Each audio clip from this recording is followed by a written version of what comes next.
Now to find out how to tackle today, tomorrow and the period after the election results are known, Rakesh Arora, Head of Research India at Macquarie Capital Securities joins in. Good morning, Rakesh. Thank you very much for joining us this early, but it's such a big day. Well, you know, the first question really is, this time, should one factor in a difference between the exit poll numbers and the final outcome, since all the numbers are rather overwhelmingly for a majority by the NDA? Do you think we really have the election result with us? Meaning the margin for safety is very high for NDA to form a government, given the poll results which have been, declared by various forecasters. So I think I would say 90% we are through. Okay. And I don't think there's too much of a doubt about it. So therefore, how will markets behave? If I would assume this is also the assessment of the market, are we going to see any bout of profit taking at all up until after May 16? See, I doubt whether there will be too much of profit taking, because the next data point which will come out apart from the results is going to be how the cabinet is formed, who gets the critical portfolios of finance, commerce, etc. And secondly, all eyes would be on budget, which would come out by end of June. So I think till that time the euphoria will sustain, and unlikely that markets will see a deep correction.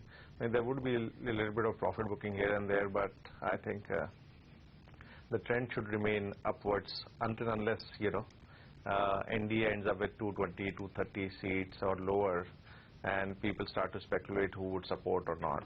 Then there could be a bigger correction, but that probability is very low at the moment.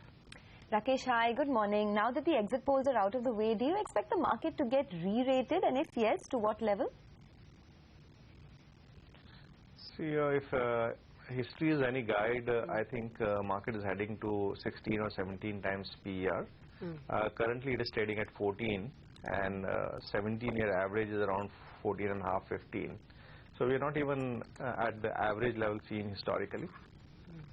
So I would say that there's an easy 15 to 20% upside over the period of next 2 to 3 months, and that's what makes us bullish about the market continuing its upward trend.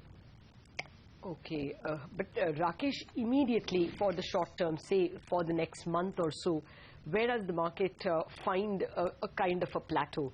Would it be 7,500 in your estimate? Because that's where a lot of option writing has happened.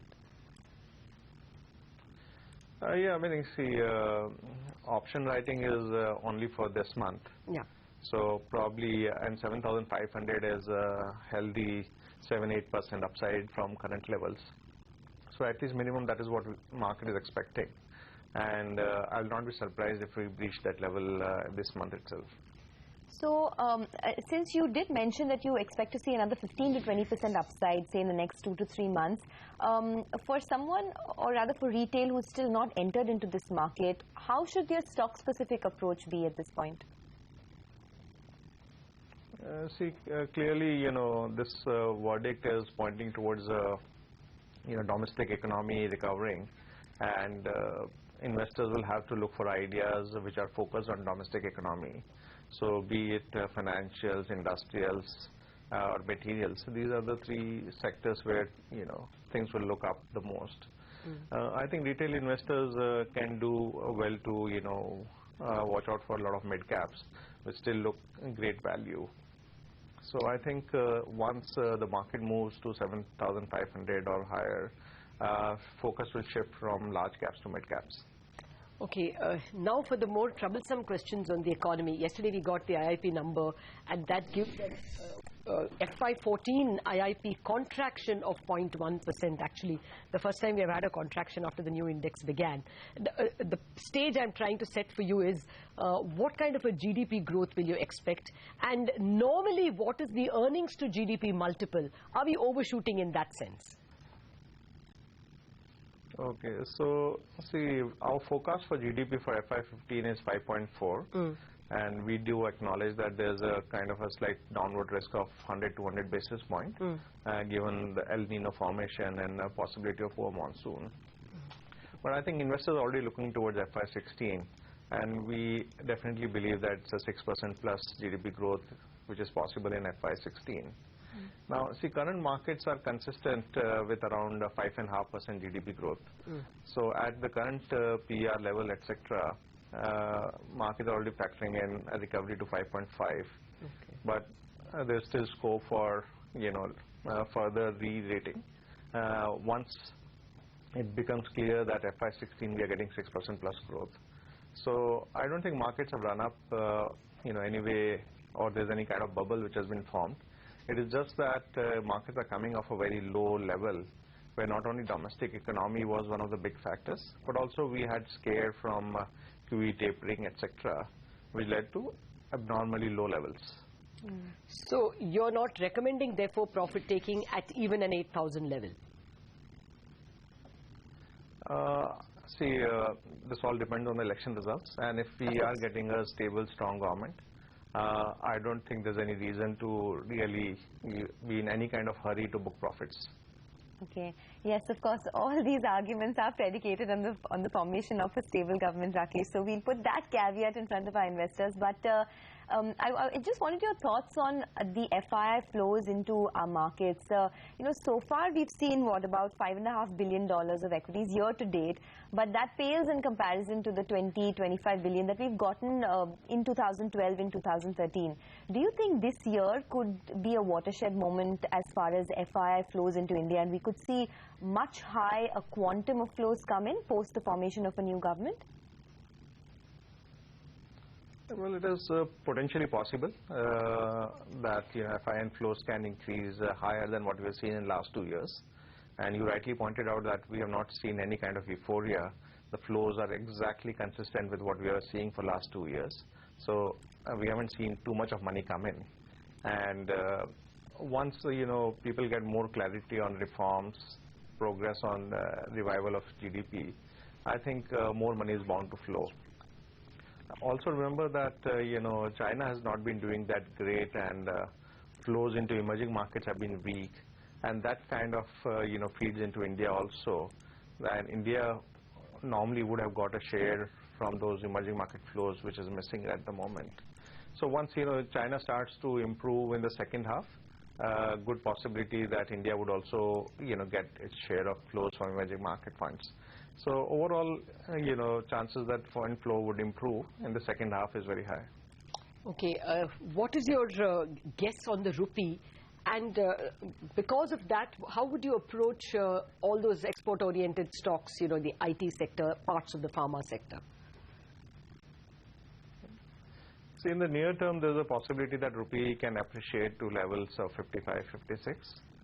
But we think that a more sustainable level is more 59, 60. And that is the reason why there's no hurry to buy IT and pharma stocks at this juncture. Let us, see where rupee finds its feet, and then probably take a call on those sectors. So I think we have to wait for another month or so. In any case, there are no further catalysts coming up for IT sector till the results in April. So, in July. So there's still a fair bit of time, before we get any catalyst in that sector, and we can avoid it for some time. Okay, I was going through your list of top picks within the heavyweight basket. You have L&T, SBI, Axis Bank. Do you continue to stick with these spaces, banks and industrials, and anything that we missed in the top picks? No, we continue to stick with those. Cyclicals are still looking cheap as compared to defensives. Historically, they have traded at around 40% discount to defensives. Currently, the discount is more like 50%. So that has to narrow down before cyclicals start to look fairly valued. And if there's a recovery in the infrastructure capex cycle, probably they can go at a little bit premium also to defensives. So there's a fair bit for cyclicals to cover before we start thinking about valuations, etc. What about the PSU banks?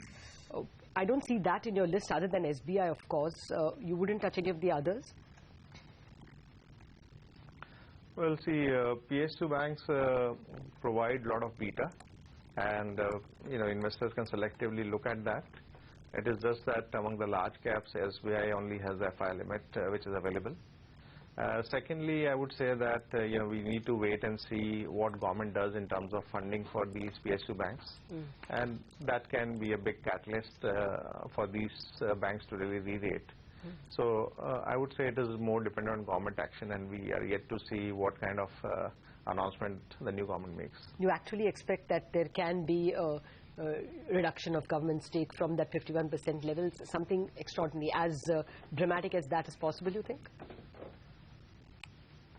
See, BJP has made that kind of a statement that they are not averse to going below 51%.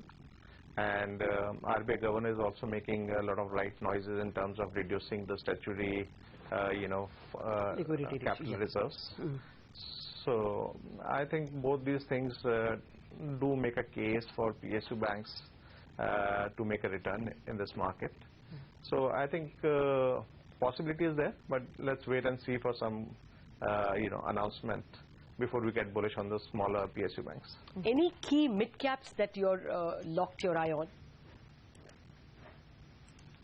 See, we have been aggressively pushing IRB, Gujarat Pipavav Port, Adani Ports, etc. Okay. So mostly in the industrial space where we see a more beta.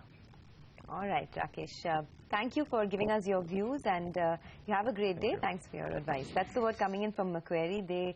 They believe that this market could see about a 15 to 20% upside in the next 2 or 3 months. Of course, it's predicated on the fact that it's a stable government. That's 8,000 to 8,500. Yeah. That's a solid gain that you're looking at.